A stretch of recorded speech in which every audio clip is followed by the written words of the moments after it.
جب حضرت عثمان غنی رضی اللہ تعالیٰ عنہ کا محاصرہ کر لیا گیا اور یہ خلافت کا آخری آپ کا دور ہے، 82 سال کی عمر تھی اس وقت آپ کی، اور یہ تاریخ کا دردناک باب ہے کہ حضرت عثمان غنی پر 40 دن تک پانی بند رہا۔ وہ ایک منصوبہ تھا، 3 لوگ 3 مختلف شہروں سے چلے، مصر سے، کوفے سے اور بصرے سے، 1,000 آدمی لے کر کے، اور مدینہ المنورہ میں پہنچ کر کے حضرت علی المرتضیٰ سے ملے، ام المومنین سیدہ عائشہ سے ملے، کبار اصحاب سے ملے۔ تو جو انہوں نے کہا تو انہوں نے ان کو کہا کہ نہیں، ایسی کوئی بات نہیں، فہمائش کر کے واپس بھیج دیا۔ حضرت عثمان غنی رضی اللہ تعالیٰ عنہ پر اقربا پروری کا الزام عائد کیا تھا، تو انہوں نے کہا کہ کوئی ایسی بات نہیں ہے۔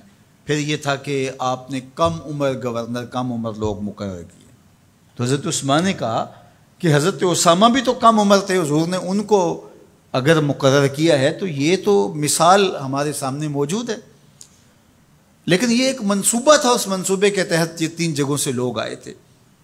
وہ 3 دن کی مسافت کے بعد پھر تینوں واپس آ گئے، تو یہ ایک سوالیہ نشان ہے کہ تینوں کیوں واپس آ گئے، کوئی ایک تو نہ آتا نا۔ تو یہ سب طے شدہ منصوبہ تھا، اور پھر انہوں نے مدینہ المنورہ کو گھیر لیا، اور جس طرح سے بلوائیوں نے حالات پیدا کر دیے۔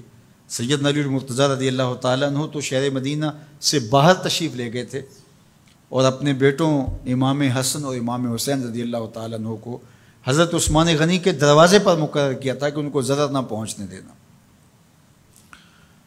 اب 700 صحابہ اجازت طلب کر رہے ہیں کہ آپ ان بلوائیوں سے نپٹنے کا میں جو ہے وہ اجازت نامہ مرحمت کریں، اور بہت سارے لوگ تو حج پہ جا چکے ہیں۔ یہ 18 ذی الحج کا واقعہ ہے جب آپ کی شہادت ہوتی ہے، تو وہ حج پہ جا چکے ہیں، تو جو یہاں موجود ہیں وہ اجازت طلب کر رہے ہیں۔ لیکن حضرت عثمان غنی رضی اللہ تعالیٰ عنہ نے کہا کہ نہیں، میں ایسی اجازت نہیں دوں گا۔ رسول اللہ صلی اللہ علیہ وسلم کا حرم شہر مدینہ لوگوں کے خون سے لالازار ہو، یہ میں اس کو گوارا نہیں کرتا۔ افواج موجود ہیں، اور دنیا کی تاریخ میں آپ کو ایسا نہیں ملے گا کہ اتنی بڑی حکومت کسی کے پاس ہو اور وہ خود گھیر لیا جائے، اس کا پانی بھی بند ہو جائے، اور وہ حکم دے کہ نہیں، میرے لیے آپ ایک قطرہ بھی خون نہیں بہائیں گے۔ بلکہ آپ کے غلاموں نے جب تلواریں اٹھا لی تو آپ نے فرمایا کہ میرا حکم ہے کہ تم تلواریں نیچے رکھو، بلکہ میں تمہیں یہ آفر دیتا ہوں کہ جو غلام لڑے گا نہیں اور یہ میرے سے عہد کرتا ہے وہ آزاد ہے۔ حضرت ابو ہریرہ رضی اللہ تعالیٰ عنہ، حالانکہ یہ پڑھنے پڑھانے والے لوگ تھے، تعلیم و تعلم سے ان کا تعلق تھا، لیکن وہ بھی تلوار لے کے حضرت عثمان غنی کے دفاع میں آ گئے۔ لیکن حضرت ابو ہریرہ رضی اللہ تعالیٰ عنہ کو بھی حضرت عثمان غنی روک دیتے۔ مالک بن اشتر کہنے لگا کہ ہم آپ کی دستبرداری کے خواہاں ہیں، آپ خلافت سے دستبرداری اختیار کر لیجئے۔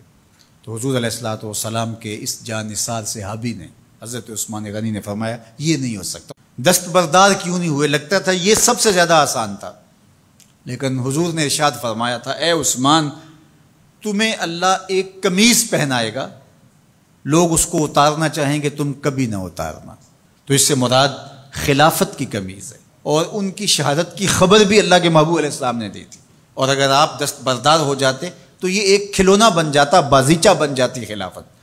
چند آدمیوں کے پریشر سے خلافت سے دستبرداری کرنا پڑتی۔ اچھا، ایک یہ سوال بھی پیدا ہوتا ہے، چند باغی تھے، ان کو کس طرح کچل دیا جاتا؟ لیکن حضرت عثمان غنی یہ نہیں چاہتے تھے۔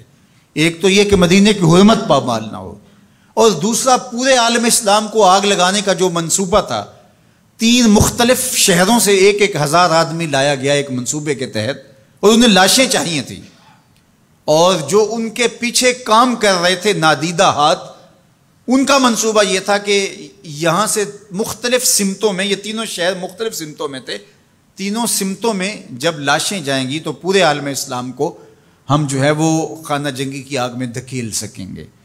تو حضرت عثمان غنی ان سازشوں سے آگاہ تھے، تو سب سے اہون اور آسان یہ تھا کہ قربانی پیش کر دی جائے، اور پھر انہوں نے سن بھی رکھا تھا کہ 2 شہید ہیں، شہید تو انہوں نے بہرحال ہونا ہے، تو لہٰذا میں خلافت سے دستبردار بھی نہیں ہوں گا، اور شہر مدینہ کی حرمت بھی پامال نہیں ہونے دوں گا۔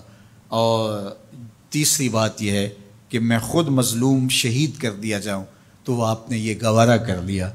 تو 18 ذوالحج تھا، جمعے کا ہی دن تھا، اور حضرت عثمان غنی رضی اللہ تعالیٰ عنہ روزے سے تھے، عصر کا وقت تھا، قرآن مجید کی تلاوت کر رہے تھے۔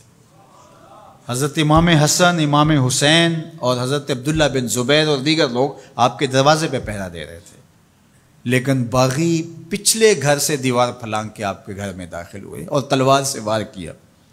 آپ کی زوجہ حضرت نائلہ آگے بڑھیں اور ہاتھ سے روکنا چاہا، آپ کی انگلیاں کٹ گئیں۔ پھر دوسرا وار کیا تو حضرت عثمان غنی رضی اللہ تعالیٰ عنہ کا دایاں ہاتھ کٹ کے گر گیا۔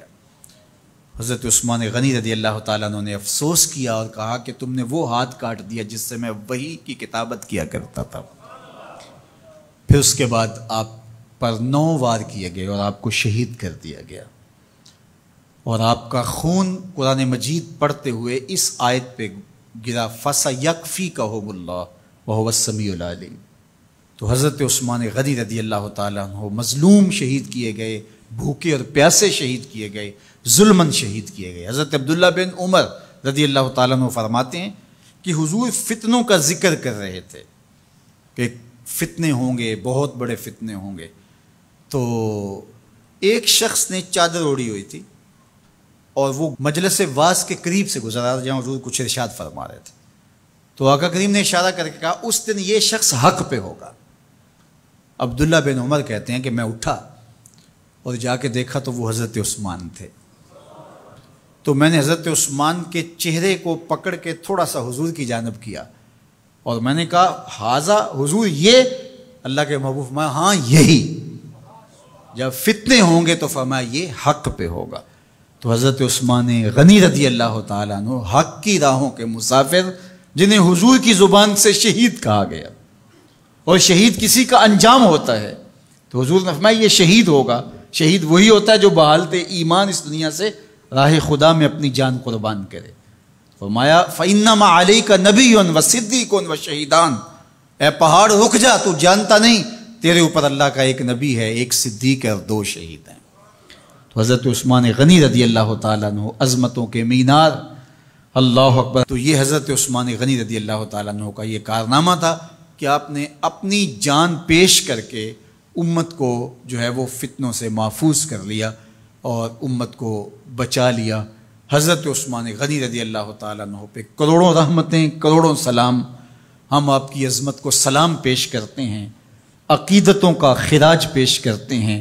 حضور کی خدمت میں ایک جنازہ لایا گیا اور حضور سے عرض کی گئی حضور اس شخص کا جنازہ پڑھا دیجئے، تو حضور نے انکار کر دیا، کہا میں جنازہ نہیں پڑھاؤں گا۔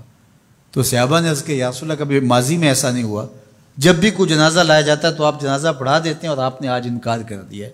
تو فرمایا یہ شخص میرے عثمان سے بغض رکھتا تھا اور اس کو اللہ نے بھی اپنی رحمتوں سے محروم کر دیا ہے۔ حضور نے اس شخص کا جنازہ نہیں پڑھایا جو مبغض عثمان غنی رضی اللہ تعالی عنہ۔ تو اب آپ اندازہ کیجئے وہ کتنا بدبخت شخص ہے جو حضرت عثمان سے بغض اور دشمنی رکھتا ہے۔ حضرت عثمان غنی رضی اللہ تعالی عنہ سے اللہ کے محبوب علیہ السلام نے کتنی خوبصورت ارشاد فرمائی، میں اس سے حیا کیوں نہ کروں جس سے اللہ کے فرشتے بھی حیا کرتے ہیں۔ یعنی عثمان غنی وہ ہیں جس سے اللہ کے فرشتے بھی حیا کرتے ہیں، اور جو عثمان غنی کا حیا نہیں کرتا اس سے بڑا بے حیا کون ہو سکتا ہے۔ حاکم نے مستدرک کے اندر روایت ذکر کی ہے کہ بہت سارے صحابہ حضور کی بہت ساری خوبیوں کے مظہر تھے، اور سب سے زیادہ حضور کے خلق کے مشابہ حضرت عثمان غنی رضی اللہ تعالیٰ، اور خلق میں سب سے اونچا درجہ حیا کا ہوتا ہے۔ تو حضرت عثمان غنی رضی اللہ تعالیٰ عنہ حیا کے اس مقام پہ فائز المرام تھے جو انہی کا مقصوم تھا۔ اللہ ہمیں حضور کے اہل بیت، حضور کے اصحاب، بلکہ حضور کے در کی مٹی کی تعظیم بھی نصیب کرے۔ اقبال نے کہا تھا خاک طیبہ از دو عالم خوش ترست، آن خنک شہرے کے آنجا دل برست۔ ہمیں تو طیبہ کی مٹی بھی اچھی لگتی ہے اس لیے کہ وہاں محبوب جو رہتے ہیں۔ تو محبت تو اس چیز کی متقاضی ہوتی ہے، محبوب کی راہوں کو بھی سلامی پیش کی جائے۔ تو جو حضور علیہ السلام کے ساتھ منسوب اتنی وقی نسبتیں ہیں ان کا احترام کیوں نہیں کریں گے؟